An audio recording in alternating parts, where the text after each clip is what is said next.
Good afternoon, judges. Today I have the honor of speaking to you all about one man's determination even through financial struggle. I am proud to talk about Yakubu Umar's motorcycle repair business with you today. It's hard to find somebody who has so much personal responsibility yet still manages to take care of a household of 14 people. That's right, 14 people. And he is the sole provider for that family. He has a lot of experience in the motorcycle repair business as he started at the age of 10 years old working in his uncle's repair shop. He understands the mechanics and engineering, and this will be a very important asset to the people of Bauchi State, Nigeria.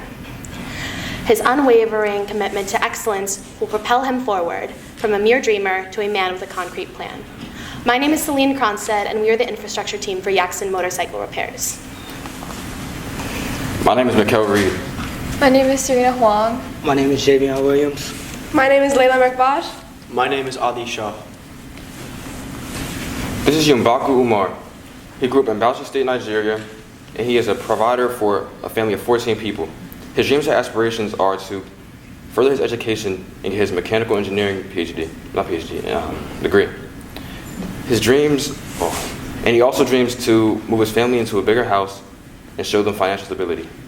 He also wants to share his success with the community and youth.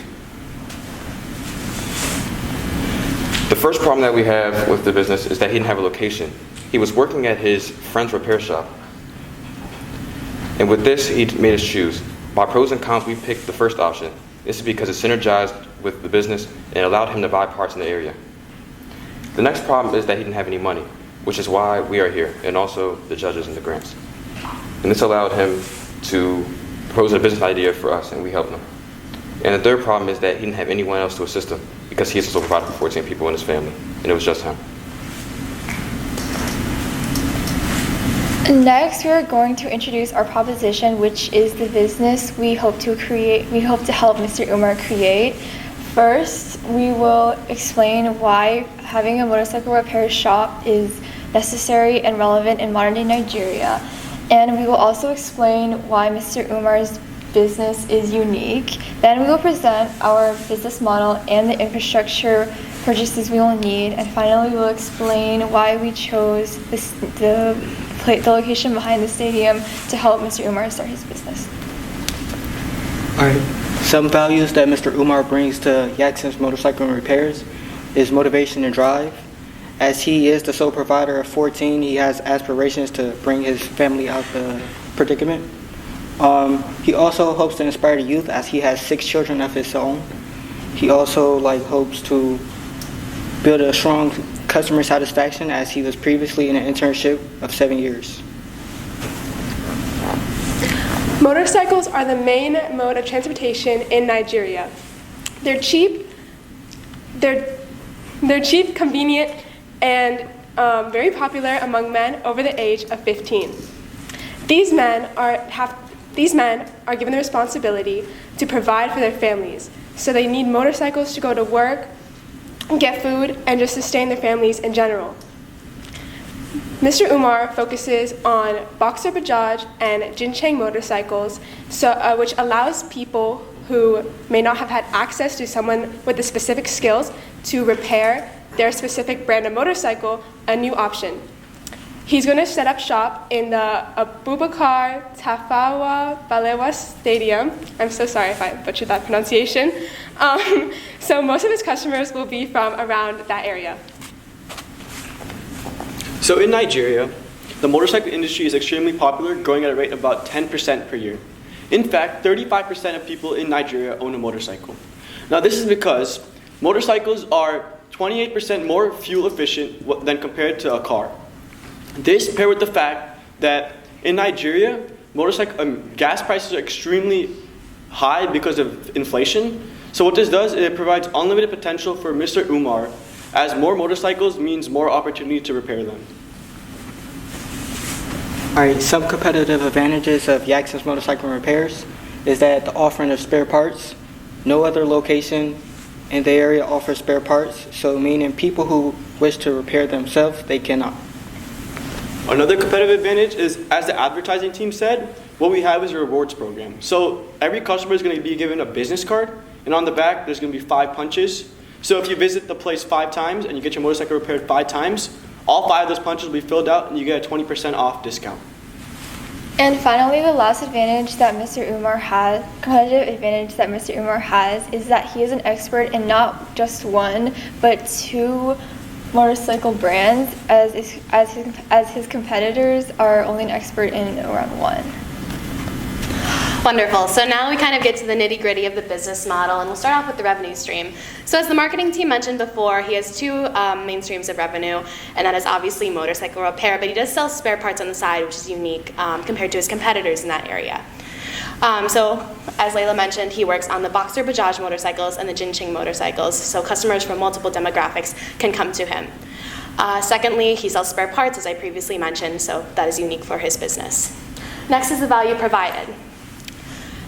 Yakubu Umar has worked on motorcycles since the age of 10 in his uncle's repair shop and has had an apprenticeship for about 7 years now. So he's worked with motorcycles for a long time, he has a lot of experience, and in the future when he does decide to hire employees, he wants to provide that same experience for them. He wants to give younger people apprenticeships and be able to learn more about the motorcycle repair industry. And lastly, implementation.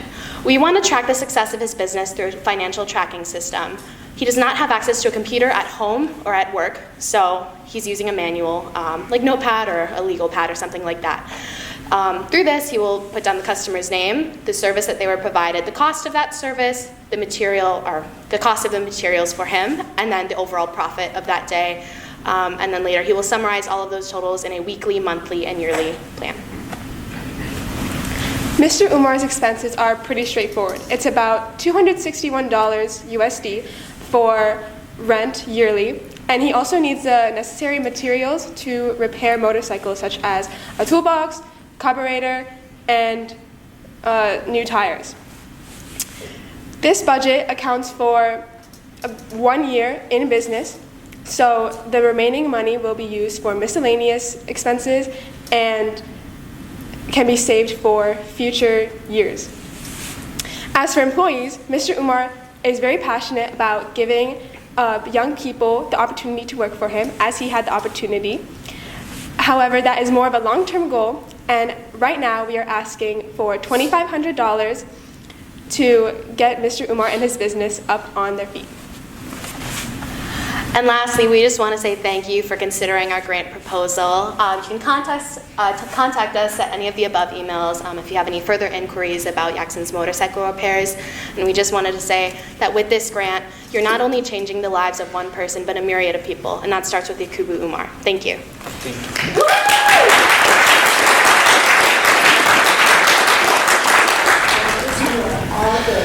Okay, good job, guys. That was really good. Celine, that was great intro, conclusion, very lively. I liked it. Sorry, I'm trying to remember. Layla, I think good pronunciation on the streets. I know it's very hard when you're using just different language for streets, so that's great. Investment. I'm really confused by the investment total. Again, you're asking for $2,500. I assume that's with the advertising, but I don't see the $2,500. I don't know what that leads up to. When I do the math myself, it's like $350. So you need to show what you're asking for, what it's going to be used for. Otherwise, it's like, okay, well, we'll use it, just make sure that that's a total somewhere.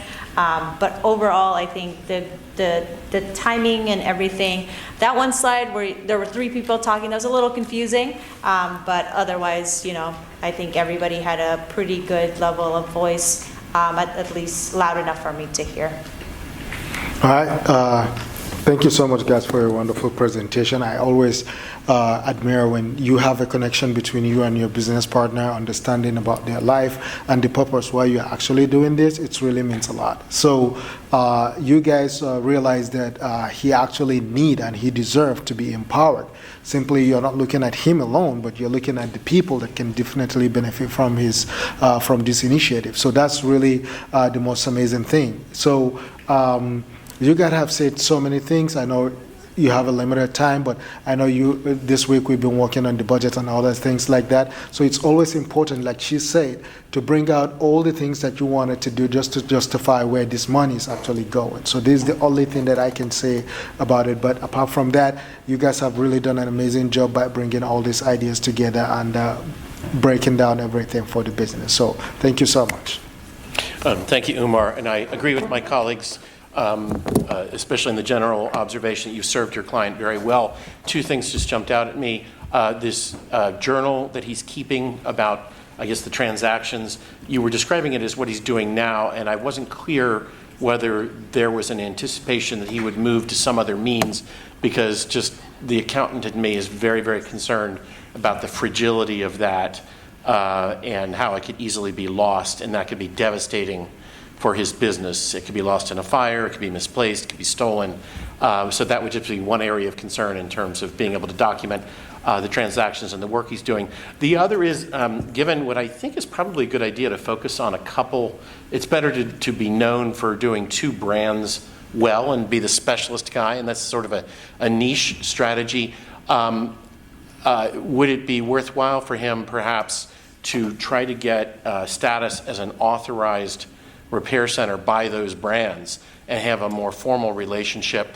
There might be something involved in that in terms of cost, training, certification, but it also, if he's able to put that on his business cards or on his shop window, say, not only do I specialize in these brands, but I'm authorized by these manufacturers. I'm an authorized repair shop, and that might bring a higher level in terms of prestige and also possibly in the warranty coverage. Who knows?